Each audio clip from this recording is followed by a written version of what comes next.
Clear prop. Star 73, Yankee number 2, following twin traffic, 3 mile final, clear Sutton. 1 Charlie Bravo, exited in runway 25, going 4 mile final. This is Behind the Prop with United Flight Systems owner and licensed pilot Bobby Doss and his co-host, Major Airline Captain and designated pilot examiner Wally Mulhern. Now let's go Behind the Prop. What's up, Wally? Hey, Bobby, how are you? I'm good. Here we go again. Another week, another podcast. And today happens to be December the 21st. What's special about today, Wally? Today is the winter solstice. It is the shortest day of the year, if you will, as far as daylight is concerned. And so this would also be the darkest day of the year. That's correct. And we are going to talk about what is nighttime, a question that I get asked a lot around aviation. What are the definitions and when can I log it and when can I land in it and count it as a night landing? That kind of comes up around the flight school a lot. And we'll share some stories and tips and tricks about some nighttime flying as we go through this as well. Wally, you're a DP, you probably look at logbooks a lot and make sure people got their 3 hours of night and their other accomplishments at night. I would say as a recreational pilot for a number of years before I bought the flight school, I would make sure I did my night flying and my night landings every 90 days. But I really had to look it up almost every time because it's not something that I spend every day thinking about. And it's confusing to a person who doesn't do this every day for a living. It is. Obviously the requirements to be current at night is 3 takeoffs and landings within the preceding 90 days. That's the daytime requirement and just the normal currency requirement. But then to be current for a night, you have to have 3 takeoffs and landings to a full stop within the preceding 90 days. Now, the question is, well, what counts as nighttime? Yeah, and I think it is. The definition of what night is what's hard for me as a recreational pilot and probably many others to know when they can and can't log their landings and when they can and can't log nighttime. I think what happens, and I try to teach this out of all of my instructors, the instructor guides all this for private pilots, right? Right. They call you, they say, hey, you've soloed, we've done cross country, you're getting check ride ready. We have to do this. And they talk about 3 hours of nighttime, and they talk about 10 landings at an airport with a control tower, and blah, blah, blah, whatever the regs say. The CFI guides that. And so then you go do it, and they log it on the logbook for you, and then they sign off on it, and you're done. And you know now, I got to do that again in the next preceding 90 days. But you don't know what all that really meant because you were guided. And I think that's why private pilots struggle with some of these regs because they're kind of thrown out into the ocean on their own, and now you got to go figure it out. So I would constantly try and figure this out. So I'll refer people back to this podcast forever. There really are 3 periods that I think the FAA and the FAR-AIM talk about in these 3 periods. There is a sunset to sunrise, which is when the sun, I guess I'm not an almanac guy, but when the sun crest goes down across the horizon. And normally I look at WeatherBug because it's the front app on my iPhone home screen. And if you scroll down to now, it says the sun's going to rise and set. It's got a little depiction, and I know what that is. Right. So I know that time frame of day, I need my position lights on and I need my anti-collision light on if my aircraft has that. Pretty simple rules there. FAR 91-209 if you want to go look it up. The second period is the end of civil twilight to the beginning of morning civil twilight. So that's a period that is not as easy to calculate. You'd have to look that up in an almanac. There's a great website I use. Probably just go search Google for tell me where civil twilight starts today, where I'm at. And this website will come up, and it really shows the daylight and the brackets of night, civil twilight, and daytime. And what's nice about that website is I know how long it is. So civil twilight's somewhere between 20 and 35 minutes after sunset, depending on where you're at in the world. Let's assume none of this applies to Alaska, where it might be daytime all day or nighttime all day. Right. But the civil twilights are the bookends between daylight, sunset, and then really what is considered nighttime. And then really what I've learned after looking it up many, many times is the third period is really that period 1 hour after sunset to 1 hour before sunrise. And that's where the FAA says you can log your night landings for currency to have passengers with you at night. And that's FAR 61.57B Bravo, which talks about that. So really 3 periods, the kind of before the sun goes down and the sun comes up, that's sunset to sunrise. Then we got civil twilight on both ends of that as well. And then we've got the 1 hour of time between that after sunset and before sunrise where I can get my currency done to have passengers with me at nighttime. And so I think the question that I always questioned or wondered about was, okay, I'm flying back from a trip to Austin. I'm in civil twilight. You can log nighttime flight time in civil twilight, so says the books. But I don't ever log the landing because it's a little gray there, so I don't ever log the landing if I land in that. And I always question, could I log that landing? I would think that the way I read the regs, that landing can't count as a night landing for currency because it clearly states 1 hour after sunset. So I normally still go do my currency to make sure I can have passengers. I fly almost enough now, day and night, to where I don't have to go get current again. But I've kind of got this sliding scale of 1 here, 2 here, 1 here. I don't always have 3 on the same night. Right. But I'm pretty current nighttime flyer based on that. So private students fly with CFIs and they get this guidance to go do this 3 hours of nighttime. And we learn about these human factors of nighttime, Wally. In Houston, Texas, I don't think it counts. I don't think there's very much difference in day and night in Houston, Texas, because there's such a real horizon because of the lights, right? Right. You fly all around the world. I'm sure you fly some places that are dark. And when I mean dark, I mean instrument almost kind of currency as well, because you have no visual reference. Right.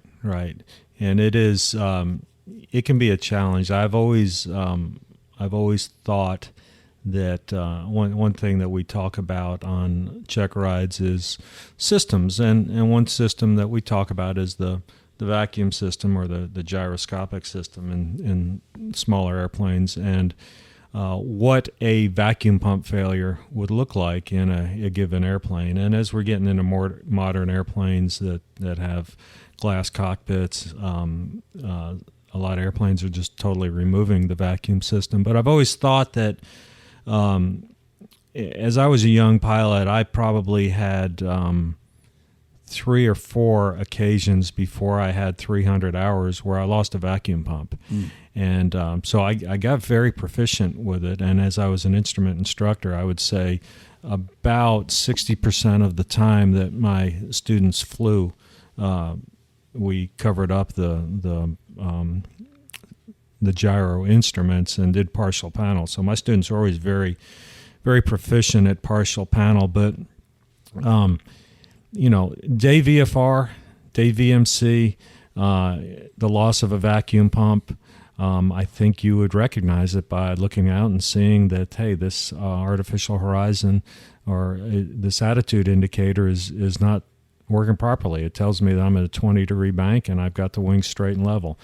I believe that in IMC conditions, you've got your A game on. You're just paying attention to things more, and I think you would probably recognize that.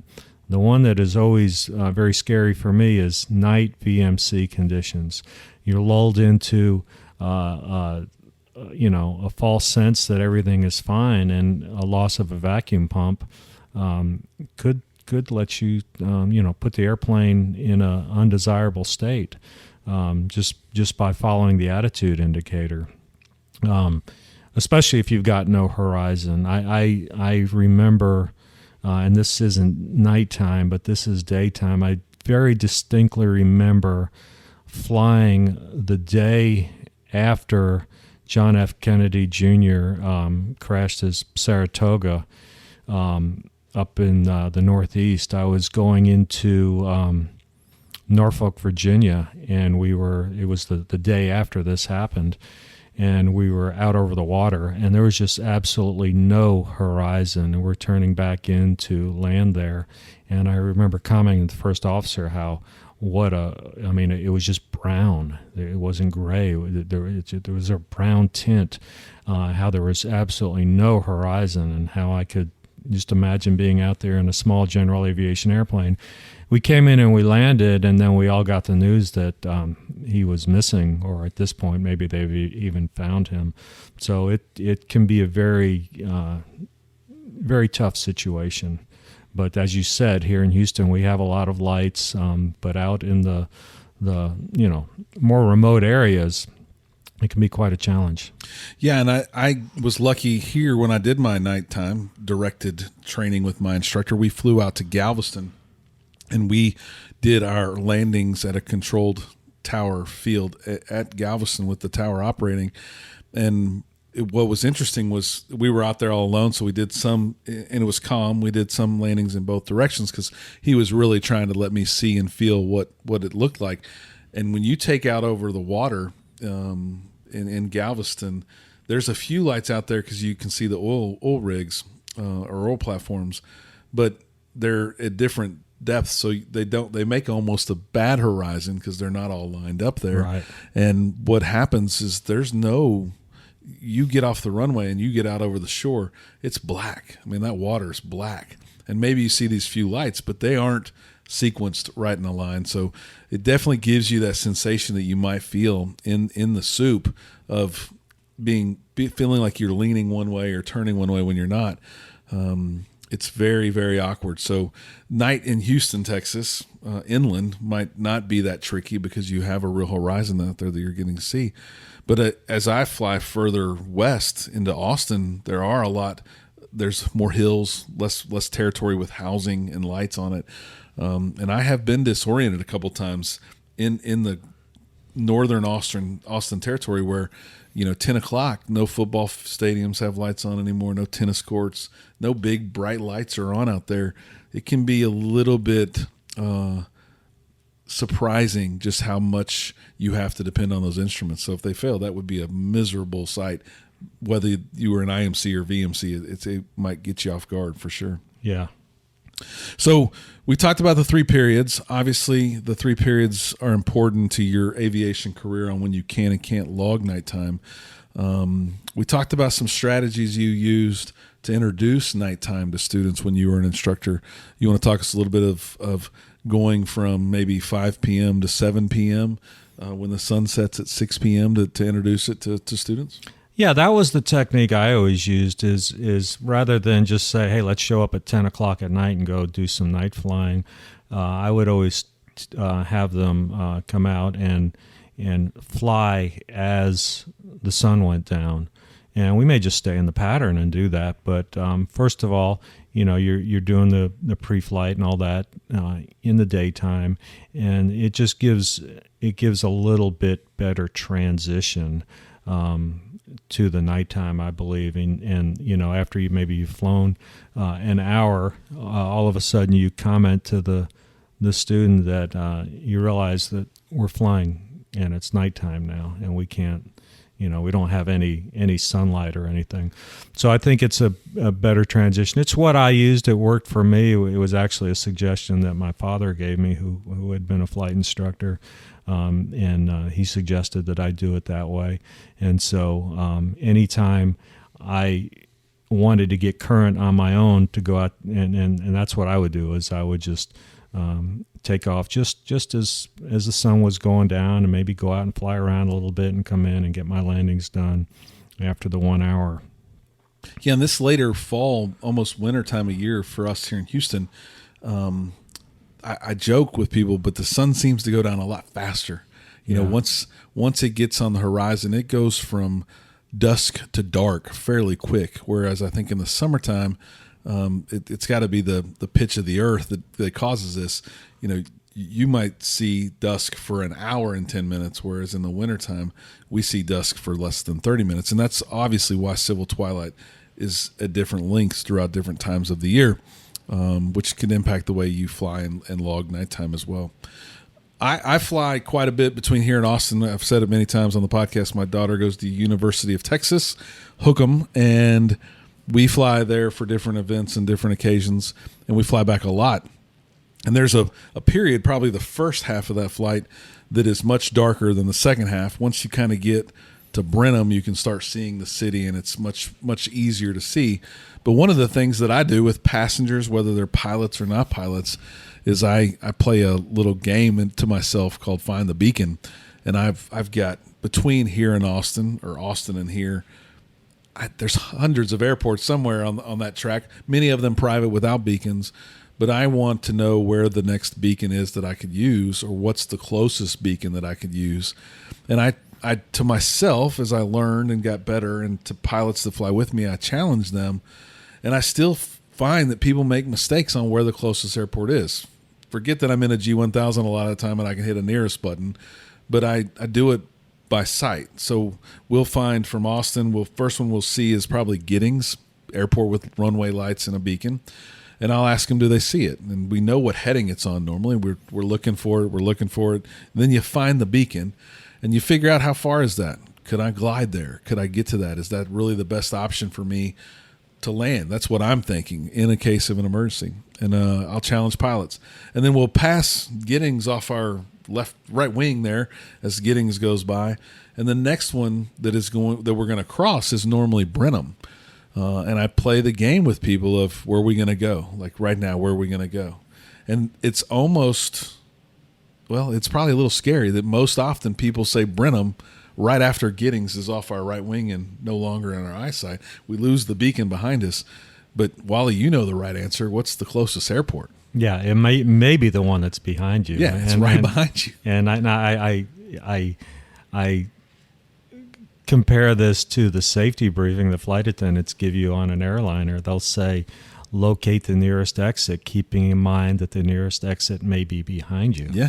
So I'll go one row back and get out rather than go 12 rows forward to get out. No question. Yeah. And normally I quote unquote teach them that as we pass Giddings, like, hey, you're thinking about it as we are going to keep moving forward, but we have the control to turn this plane back. And if that's 5 miles behind us and we're 5,000 feet in the air, I know I'm going to make that airport.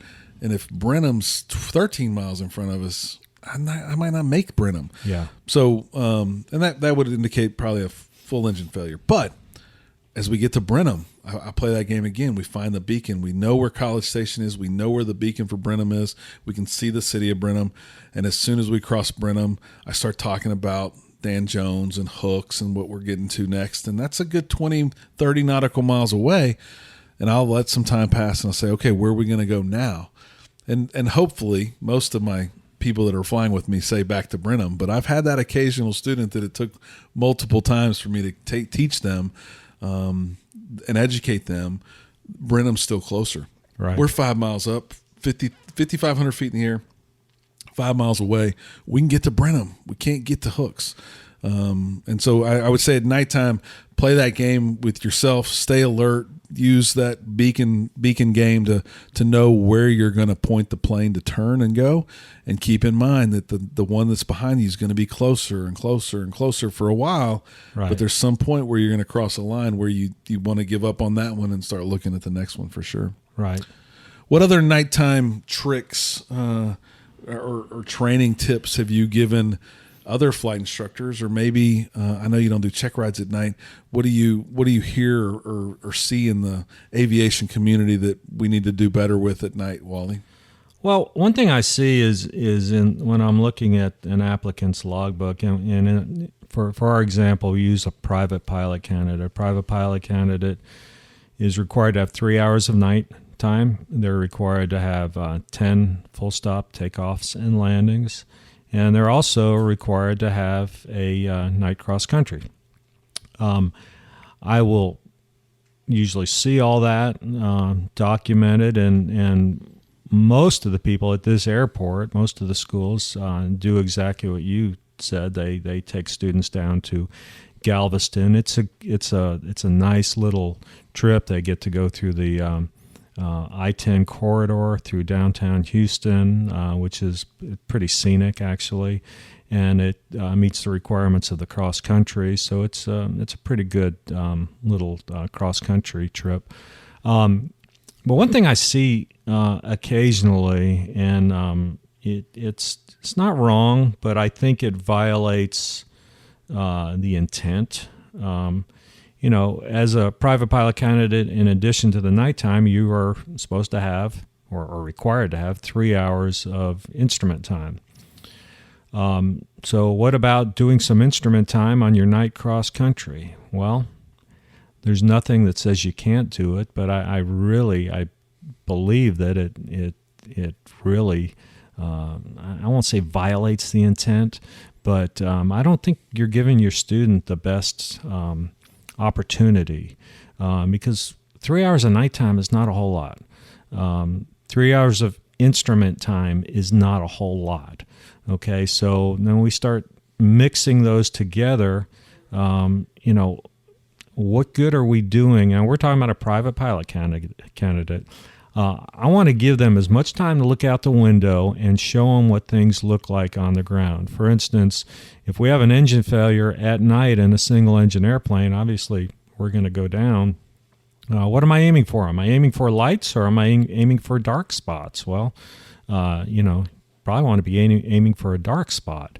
So take that opportunity. Don't put them under the hood and get them looking at the instruments. Now, take an instrument student. Do I think it's valuable for someone in their instrument training to do some nighttime under the hood stuff? Absolutely, I do.